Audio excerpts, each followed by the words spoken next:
Well, 2 wins in a row from Tony Mowbray, and it's just what the doctor ordered really. Borough out of the bottom 3 at last. Can they stay there? Well, I think they can. Can they get into the playoffs? Well, it's much too early to say that. I thought that both wins were hard earned. They certainly deserved it in the first match against Crystal Palace, even if they were had to rely on deflection and an own goal. The second half performance was positive. They created lots of chances and really could have won by more goals. I thought that they struggled a little bit in the second half at Scunthorpe, having already done the hard work, getting 2 goals in front. Started the game absolutely superbly. Great finish, great goal from Chris Boyd, great cross from Joe Bennett to set it up. Nice finish from Scott MacDonald to get the second goal. I thought that Borough probably made this mistake of thinking the game was already won after a quarter of the way through the game, sat back a bit too much and allowed Scunthorpe to come at them. It's the sort of thing we've seen in the past. We've also seen Borough crack in those situations, concede 1 goal and then potentially go to pieces. Didn't happen this time. Defended very strongly and resolutely and got through the game to get the 2nd consecutive win.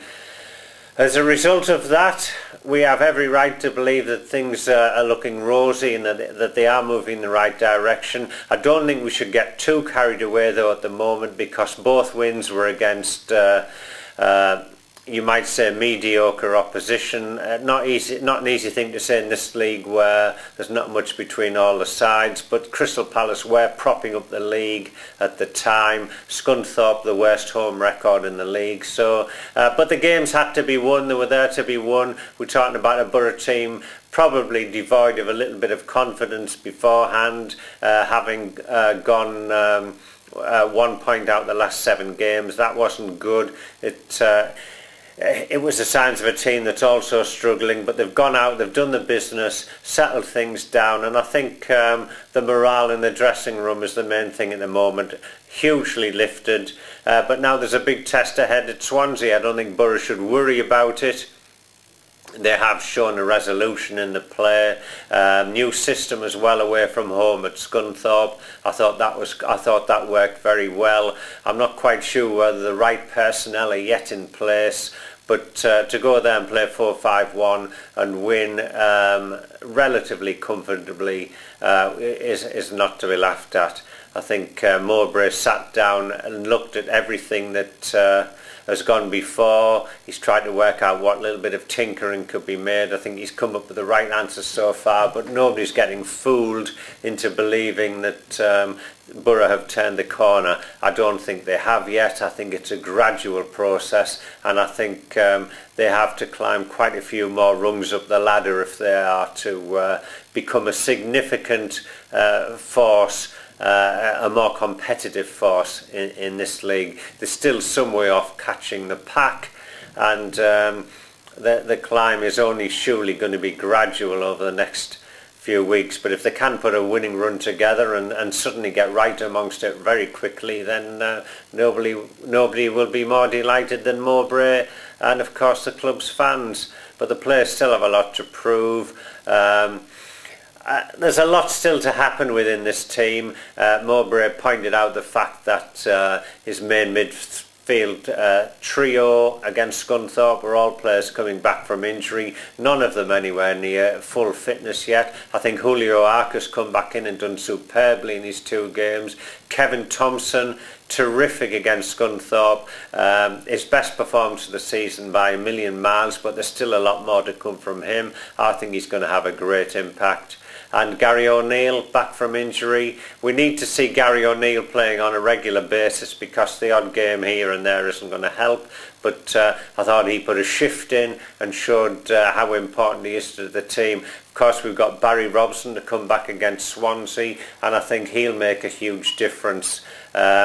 Be interesting to see what Mowbray does at Swansea, but I'm sure he'll try and stick with the 5-man midfield if possible. I thought Scott MacDonald did very well wide on the left. Not too sure about Tam O'Kink on the right. The Estonian is still settling in. I think he needs a few months, but the way to bring him in is to do it gradually, to give him games, maybe a lot of them on the bench, I don't know, but to bring him in. I think as an impact sub at the moment, he's absolutely terrific. But not necessarily starting games, but you've got to give him pitch time or he's not going to develop anyway. Up front, a lot being said, a lot of critics of Chris Boyd at the moment, probably a bit unfair. Chris Boyd does what Chris Boyd does, and we're going to have to get used to that. He's a different type of person, enigmatic if you like. I think that Mowbray are well aware of that fact, and you're going to have to play a certain way. We're going to have to see a lot more of the defence too at Swansea.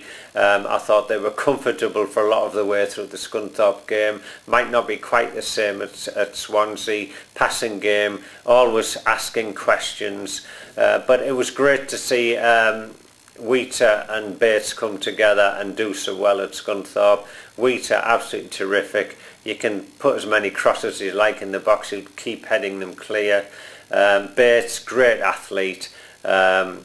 He's not a typical centre back if you like, but blended really well with Wheater, and the fact that Stephen McManus is going to be out for a few weeks at this moment in time, I think Borough can cope, but not in the long term. You do need a squad of players, and they are a little bit stretched at the back at the moment. But good to see Justin Hyde coming through again, and I'm sure he'll get pitch time at Swansea. All in all, job well done so far. Still a lot of work to be done, but hey, isn't it great to win 2 games in a row?